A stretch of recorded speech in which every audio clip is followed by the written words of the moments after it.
ఎవరైతే ఈ ప్రేమ కలిగి ఉంటారో దాన్ని బైబిల్ ఏమంటుంది? పర్ఫెక్షన్. సో పర్ఫెక్షన్ ఈజ్ అంటే ఏంటి? అలాగని పూర్తిగా ప్రేమించేయాలా? దేవుడు అందరిని ప్రేమించాడు, కానీ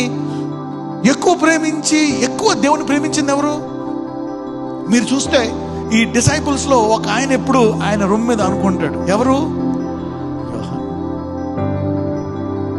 అనుకొనిస్తాడు ఆయన. అదేమన్నా నాటకమా, వేషధారణ కాదు.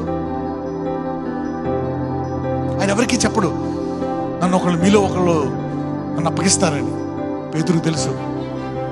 అప్పుడు ఈయన అడుగుతాడు, ఎవరు ప్రభువా అంటే. అప్పుడు ఏం చేస్తాడు? నేను ఇప్పుడు ముంచి ఇస్తా వాళ్ళకే. సో అది ముంచి ఇవ్వగా అక్కడ ఇద్దరికే తెలుస్తుంది. ఎవరికి? పేతురికి, యాకోబు కూడా తెలియదు. అందుకే కొరింథీయుల్లో ఒక మాట అంటాడు, ఆయన రాజులకు బయలుపరచలేదంట. దేవుడు ఏం చేయబోతున్నాడో రాజులకు బయలుపరచలేదంట. లేకపోతే రోకరాజులు ఆయన చంపేవారు కాదు, ఆయన ప్రేమించే వారికి ఆయన బయలుపరిచాడంట. Somebody will develop with that intimacy.